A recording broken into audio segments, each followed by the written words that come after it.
But as the regulations slightly changed in Miami, we have seen drivers become much more alive. Fast forward to this part of 2026, think right after Miami, where the regulations have slightly changed to make it where drivers make more of a difference. Starting the 2026 Formula One season, I was convinced that different driving styles were basically a thing of the past.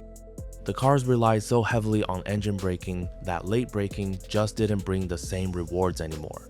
To get the best performance, nearly every driver had to follow a very similar approach.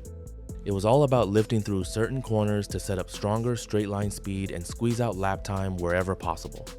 But everything started to shift when the regulations were adjusted in Miami.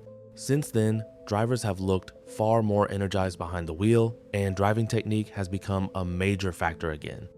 It's no longer just about lifting and managing the car. Now, drivers can attack corners harder, push the limits, and unlock performance in different ways. These cars may be missing a bit of downforce, but they also share some interesting traits with the machines from before the ground effect era, creating a very different challenge. One driver who has benefited massively from this change is Lewis Hamilton. The return of driving styles has brought back one of his biggest strengths. For years, Hamilton has been known as the king of late braking, attacking corners with confidence and aggression. In 2026, that trademark style is making headlines again, and it played a huge role in his stunning Barcelona performance, where he crossed the line a remarkable 20 seconds ahead of the field. Hamilton's classic driving style has always been built around aggression and precision. He attacks the braking zones later than most drivers, rotates the car aggressively on corner entry through trail braking, carries huge speed into the apex, and then quickly straightens the car to maximize exit speed. When it all comes together, it's a style that can be incredibly difficult for rivals to match. Lewis Hamilton has always loved to wrestle the car and push it right to the limit. He's not known for the ultra-smooth style you often see from drivers like Max Verstappen or George Russell. In fact, he's almost the complete opposite. Hamilton thrives on attacking the track, but what makes it work is the precision behind it. His throttle control has always been incredibly sharp, and while his steering movements aren't as dramatic as some drivers, they are quick, deliberate, and highly effective. That's one reason why Lewis Hamilton and Kimi Antonelli have looked so strong this season. Both drivers are comfortable taking plenty of curb, braking extremely hard, and making small yet precise steering corrections that give the impression of constant aggression behind the wheel. Instead of relying on one smooth steering motion through the corner, they prefer those rapid, controlled inputs that help rotate the car and keep it on the limit. It's a demanding style, but when the car responds to it, the results can be impressive. This approach was incredibly successful during the hybrid era, before 2022. However, the ground effect cars used from 2022 through 2025 changed the game completely. Those heavier and stiffer machines rewarded a much smoother and more measured driving style. Drivers had to be careful and consistent to keep the aerodynamic platform stable through every phase of the corner. That played directly into the strengths of drivers known for smooth inputs, and Hamilton openly acknowledged that adapting to those characteristics was a challenge for him. Now, jump ahead to the period after Miami in 2026, when regulation adjustments began to shift the balance back toward driver influence. With cars becoming roughly 30 kilograms lighter and noticeably more agile, the handling started to resemble the more responsive machines from earlier eras. Suddenly, aggressive inputs were becoming valuable again, and drivers willing to attack corners could unlock extra performance. Barcelona was a perfect example of that trend in action. Canada looked like a circuit where this style could shine, and Barcelona reinforced that idea. Monaco also delivered another clear sign that aggression was being rewarded once again. Hamilton took full advantage of the opportunity and looked completely comfortable extracting speed from the package. Leclerc pushed close to the limit as well, but struggled to keep everything together consistently. Right now, Lewis appears fully connected with the SF26, and that connection is translating into serious results on track. That's where we see one of the best drivers of all time stepping up. And I gotta say, it looks natural and beautiful and a very fun watch for our new season. That gives him a lot of confidence to push for this championship and possibly win it. The upgrades have also played a huge role in strengthening what was already a very competitive package. Ferrari has managed to improve both the front and rear stability of the SF26, giving Lewis Hamilton a car that responds far better to his aggressive style. When he throws the car into corners with those sharp, confident inputs, it now rotates much more effectively without the understeer problems that often held drivers back during the previous ground effect era. That extra responsiveness is allowing Hamilton to attack corners with far more confidence. The car certainly had some difficulties at the start of the season, but it's important to remember how different those early races were. Looking back at events like Australia, China, and Japan, the cars were being driven in a very different way compared to what we're seeing now. The setup requirements and driving approach were much more limited, leaving less room for individual styles to stand out. As development has progressed, drivers have gained more freedom to influence lap time through their own techniques, and that has made things much more interesting to watch. Qualifying provided one of the clearest examples of this change. Hamilton made a huge impact through Sector 2, and the comparison with the Ghost car highlighted just how different his approach is from George Russell's. Both drivers are operating at a very high level in competitive machinery, but their methods are noticeably different. Time and time again, Lewis was finding gains under braking, attacking the entry phase of corners and carrying that advantage through the section. The engine deficit was still visible on the straights, where George managed to claw back a small amount of time. Russell also appeared to prioritize corner exits slightly more, helping him maximize speed on the following straight. Hamilton, meanwhile, continued to lean into his traditional strengths. Much like Kimi Antonelli, he prefers an aggressive approach, attacking curbs, braking deep into corners, and trusting the car to respond. That confidence under braking is where both drivers find a significant portion of their lap time, and with the current regulations, those strengths are being rewarded once again. One of Lewis Hamilton's greatest strengths has always been his consistency, and Barcelona was a perfect showcase of that ability. Few drivers can repeatedly deliver the same fast lap times over an entire race distance the way Hamilton can. Lap after lap, he maintained a relentless pace that put the rest of the field under pressure. The virtual safety car certainly helped create an opportunity for him to maximize his advantage in clean air, but based on the speed he showed throughout the race, there's a strong case that he had the pace to fight for victory regardless of whether that interruption happened or not. On the medium tires, Hamilton looked untouchable for long stretches of the race. His pace advantage was significant, and what stood out even more was how controlled everything looked from behind the wheel. He was still attacking the braking zones late, still carrying impressive speed into the corners, but he wasn't abusing the tires in the process. It was a reminder of the style that helped define so many successful seasons throughout his career. The aggression was there, but so was the precision. Even in the fast corners, an area that often seemed more difficult for him during the ground effect era, Hamilton looked completely comfortable. Through corners like turns 3 and 4 inches Barcelona, he was able to rotate the car exactly when needed, keeping it balanced while maintaining strong speed. Instead of overheating the tires or forcing the car beyond its limits, he was actually preserving tire life while continuing to push hard.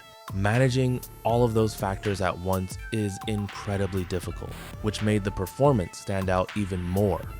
The characteristics of the newer cars have certainly helped bring some of those strengths back into play. Compared to the heavier machines from previous seasons, these cars allow drivers to be more aggressive without paying such a heavy penalty. Hamilton has taken full advantage of that change.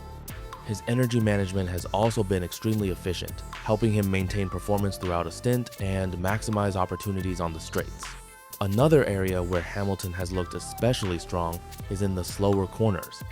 While some drivers have struggled to find the perfect balance between aggression and tire preservation, Hamilton has generally remained calm and measured on corner exit.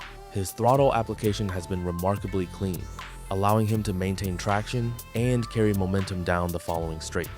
Since energy deployment now plays such an important role in overall performance, that smooth and efficient approach gives him another valuable advantage. It's an area of his driving that has continued to evolve over the years, and in 2026, that adaptation appears to be paying off in a big way. You have to give Lewis Hamilton a huge amount of credit for the way he continues to adapt. The longer a driver competes at the highest level, the harder it can become to adjust long-established habits and techniques. Yet, Hamilton keeps finding ways to evolve his approach and stay competitive. That ability to adapt is one of the biggest reasons he has remained such a force in Formula One, even as the cars and regulations continue to change around him. We've already talked about his tire management, but Barcelona offered another impressive example of it. Even with a 3-stop strategy, his tire degradation remained extremely low compared to the rest of the field. That doesn't happen by accident. It suggests he was consistently hitting his marks through the corners, avoiding unnecessary tire stress while still maintaining excellent pace. From the outside, it almost looked effortless, but that level of control comes from years of experience and exceptional driving skill. That's where Hamilton's talent really stands out. We're seeing him make a difference not only during the race, but also over a single qualifying lap. His performance through Sector 2 was especially eye-catching, with his late braking technique helping him extract valuable time. It's a strength that has followed him throughout his entire career and remains one of the most effective weapons in his driving style today. Both Hamilton and Charles Leclerc have traditionally preferred a car with a lively rear end, but they use that balance in different ways. Leclerc often likes a more aggressive setup that allows him to rotate the car sharply through the middle of the corner. Hamilton, while still comfortable with a responsive rear, generally prefers a little more stability when attacking heavy braking zones. Their approaches may look similar at times, but the lap time is often gained in different areas of the track. Leclerc tends to find a lot of speed through the corner itself, while Hamilton often creates his advantage under braking. Drivers like George Russell and Max Verstappen are typically associated with smoother styles, focusing on maintaining momentum and precision through corner phases. Engine deficit is definitely apparent on the straights where George was gaining a little bit of time, and I would say George has a little bit better exit speed. Meanwhile, several experienced drivers on the grid, including Hamilton, Carlos Sainz, and Fernando Alonso, still bring a more aggressive edge to their driving. They may all attack the track differently, but each has developed a unique way of finding lap time and maximizing performance when it matters most. Carlos Sainz is another interesting example because he often prefers to gain lap time through strong corner exits and straight line speed rather than relying heavily on late braking. Every top driver has a different method of extracting performance, and when you put all of Hamilton's strengths together, you get a clear picture of why he has looked so competitive in 2026. This season has highlighted his ability to maximize a car that behaves very differently from the machines he spent years adapting to during the previous regulation cycle. For several seasons, drivers had to adjust their techniques to suit a very specific type of car. Now that the characteristics have shifted, Hamilton appears much more comfortable. The SF26 may not be a perfect match for every preference he has as a driver, but it clearly suits him far better than some of the cars he dealt with in recent years. That improved connection between driver and machine is allowing his natural strengths to shine through once again. When that happens, it becomes easy to understand why Hamilton is often mentioned among the greatest drivers in Formula One history. His performances have looked confident, controlled, and, at times, incredibly natural. More importantly, he seems fully committed to attacking every weekend. That growing confidence could become a major factor in the championship battle as the season progresses, especially if future development continues moving in a direction that complements his driving style. Looking further ahead, these regulations could continue playing into Hamilton's strengths for years to come. If the cars maintain this balance of agility and driver influence through the remainder of the cycle, there's every reason to believe he can keep delivering standout performances. The aggressive braking, the tire management, the consistency, and the racecraft all appear to fit well with the current generation of machinery. Another important factor is the environment around him. Hamilton's arrival has brought huge attention and energy to the team. As one of the most recognizable figures in the sport, his presence naturally creates excitement throughout the organization. Reports and observations throughout the season have shown him spending significant time working closely with the team, including simulator sessions and ongoing feedback effort. That level of involvement helps strengthen communication and development. The result is a package that appears increasingly aligned with what Hamilton wants from the car. Better feedback, stronger collaboration, and continued development have all contributed to his strong form in 2026. When a driver feels connected to both the machine and the people building it, confidence tends to grow rapidly. And right now, Hamilton looks like a driver operating with plenty of it. So what we're seeing right now is the return of the classic Lewis Hamilton driving style. Instead of constantly trying to force himself to adapt to the car, Ferrari has gradually moved the development in a direction that better suits his strengths. That's a huge advantage for any top driver, and it's something Hamilton has become exceptionally good at throughout his career. As the car has become a better fit for his natural approach, his confidence has continued to grow, and that confidence is showing every time he gets behind the wheel. As I mentioned earlier, one of the most exciting parts of this season is the return of genuine driving styles. At the start of the year, it looked like every driver would be forced into the same approach, with very little room for individual techniques to make a difference. Thankfully, that has changed. Drivers are once again able to gain time in different ways, and that's making Formula One far more exciting to watch. Hopefully that trend continues throughout the rest of the season as the regulations evolve further and place even more emphasis on driver skill. If you enjoyed the video, make sure to like, subscribe, and share it with other Formula One fans. And most importantly, drop a comment below and let me know what you think. Is Lewis Hamilton's driving style the biggest reason behind his strong 2026 form, or is there another factor making the difference? Thanks for watching, and I'll see you in the next one.